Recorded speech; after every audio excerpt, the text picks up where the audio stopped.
So guys দেখেন আমার গাড়ির চাকা কি অবস্থা, চাকা আরো বেশি অবস্থা খারাপ। গাইস আমরা গ্রামে যারা থাকি তাদের কিন্তু আড্ডা দেওয়ার একটা সহজ উপায় আছে, এরকম বসে বসে আড্ডা দেওয়া যায়। সো গাইস আমার দেখেন দুইটা ফোন, একটা ফোনের চার্জ 28%। আসসালামু আলাইকুম guys, welcome to my unexpected blog.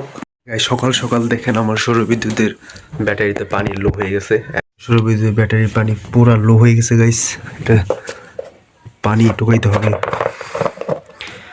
দেখেন একবারে ইয়াল্লা একবারে জং ধরে গেছে, এটা কিভাবে চলে গেছে দেখেন। সবসময় কারেন্ট থাকে এর জন্য খোঁজ নেওয়া হয় না, এর জন্য দেখেন কি অবস্থা কি হয়েছে গাইস। প্রচুর এটা তো খোলাই যায় না দেখি গাইস, এটা পুরা মানে এটা খোলাই যাচ্ছে না, এত পরিমাণ অনেক দিন যাবত খোলা হয় না এগুলা গাইস। অনেক চেষ্টা করার পর একটা দুইটা তিনটা চারটা খুলতে পারছি, অ্যান্ড দুইটা খোলা যাইতেছে না। দেখি পরে চেষ্টা করে দেখি। আর ভিতরে একবার ফাঁকা হয়ে গেছে যার কারণে চার্জ ঠিক মতন হতে পারে না। অ্যান্ড ফ্যান ট্যান অবস্থায় যেগুলো ফ্যান ট্যান কম কম চলতে পারে। গাইস স্পিড কমে গেছে প্রচুর, মানে ব্যাটারিতে পানি নাই এটা বোঝা যাচ্ছে এখান থেকে। অ্যান্ড ওই চারটা খোলার পরে গাইস অবস্থা খারাপ হয়েছে গাইমা। আজকে কারেন্ট নাই, দেখেন কারেন্ট নাই আজকে। অ্যান্ড ফ্যান উপরে অফ, যে একটা অবস্থা গাইস। এটা নিয়ে কোনো রকম বেঁচে আছি গাইস, সবাই দোয়া করেন জানি খুব তাড়াতাড়ি কারেন্ট চলে আসে গাইস। অ্যান্ড গাইস ফাইনালি পানি ঢালা শুরু হচ্ছে, দেখেন ঠুস দিয়ে রাখছি যাতে পানি ঢালা সহজ হয়ে যায়। যদি এতটুকু পানি হবে কিনা জানি না, খুব কম পরিমাণ পানি আছে, বাজার থেকে পানি আনতে হবে। চারটা ভরার পরেই বোতল খালি হয়ে গেছে পুরোটাই, আবার নিয়ে আসতে হবে বাজার থেকে, তারপর আবার দুইটাই করতে হবে। যেহেতু ছয়টা থাকে উপরে ছিদ্র থাকে ছয়টা, চারটে ভরা হয়েছে আর দুইটা বাকি রয়েছে। সো গাইস আমার দেখেন দুইটা ফোন, একটা ফোনের চার্জ 28%, আর একটা ফোনের চার্জ হচ্ছে এখন 20% আছে, যেটাতে ভিডিও শ্যুট করা হচ্ছে। অ্যান্ড দেখেন গাইস এরকম এইগুলো চার্জ নেই সারাদিন কীভাবে চলবো সেই চিন্তায় আছে গাইস। অ্যান্ড এয়ারপোর্টে চার্জ আছে, বাট এই যে এখন ফ্যান করতেছে, একটু একটু পানি ভরার পরে একটু স্পিড বাড়ছে গাইস। অ্যান্ড দেখেন ও স্পিড গাইস। গ্রামে যে পরিমাণ গরম গাইস, মানে আপনারা যা গ্রামে থাকেন মানে তারাই বুঝতে পারবেন, এত পরিমাণ গরম যে রুমের ভিতরে থাকা যায় না। আর আমাদের এই এরকম ছায়ার ভিতরে সব বসে থাকতে হয়। আর গাইস দিন দিন গরমের তাপমাত্রা বাড়তেছে, যেহেতু সেপ্টেম্বর মাস এখন কিন্তু শীত পড়ার কথা, অক্টোবর থেকে তো অনেকটাই শীত থাকে। আর গাইস আমরা আজকে সুইমিং পুলে যাওয়ার কথা ছিল, বাট যাওয়া হচ্ছে না। মামা যাওয়া সুইমিং পুল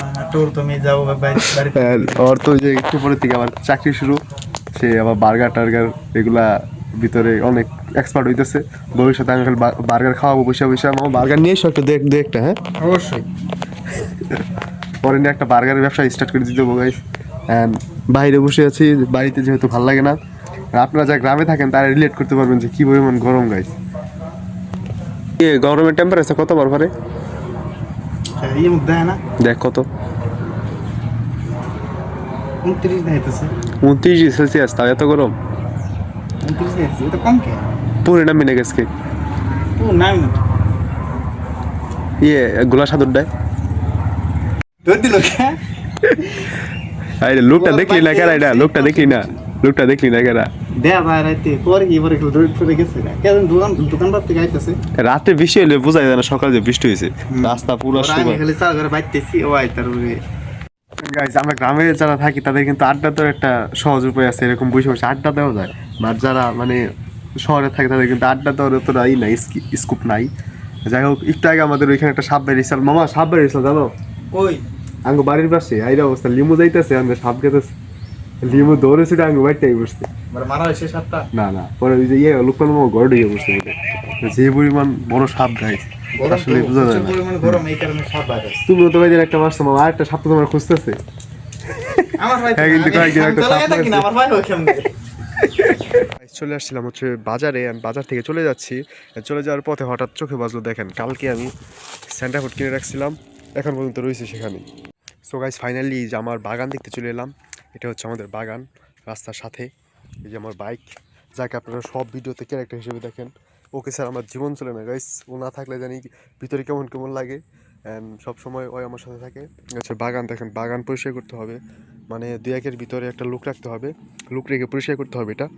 সো গাইস আজকে প্রচুর গরম গাইস, প্রচুর। গ্রামে গরম দিনকে দিন বেড়েই চলেছে গাইস, টিকা যাচ্ছে না, সারাদিন কারেন্ট নাই, আমার মোবাইলের চার্জ হয়ে গেছে গাইস, মাত্র 20% চার্জ আছে, যেটা দিয়ে সারাদিন চলা সম্ভব না। আর প্রচুর গরম, 3 ঘন্টা হয়ে গেছে এখন পর্যন্ত কারেন্ট আসে নাই। আর আমি এখন বাইরে আছি, রুমে যাচ্ছি গাইস। সো গাইস দেখেন আমার গাড়ির চাকা কি অবস্থা। আমার গাড়ির চাকা একবার বিট গেছে নি, হ্যাঁ এটা যে স্লিপ মারে রে। অবস্থা ভয়াবহ। আছে এটা কি করতে আছে সামনের চাকা আর বেশি অবস্থা খারাপ। আর সামনেটা গেছে একবারে ব্যাগ যদি কোনো আমি গাড়ি শোয়ানি হয় একবারে উল্টা পড়াবো বুঝলে। হ্যাঁ সম্ভব না। দুইটা চাকা পাল্টাইতে কমপক্ষে ধর 10,000 টাকা লাগবে। সো গাইস আমার গাড়ির চাকাটার অবস্থা খুবই খারাপ, বিট টিট সব চলে গেছে, কেদার ভিতরে চালাতে প্রচুর কষ্ট হয়, আর খুব তাড়াতাড়ি পাল্টাই ফেলতে হবে। এই চাকা নিয়ে গাড়ি চালানো অসম্ভব গাইস, কারণ একটু বৃষ্টি পানি পড়লে যদি একটু বাঁক থাকে, বাঁকের ভিতরে মনে হয় যে চাকা একবারে স্লিপ দিয়ে পড়ে যাবে, এখন পুরো গাড়ি শুয়ে পড়ে, তো খুবই অবস্থা খারাপ।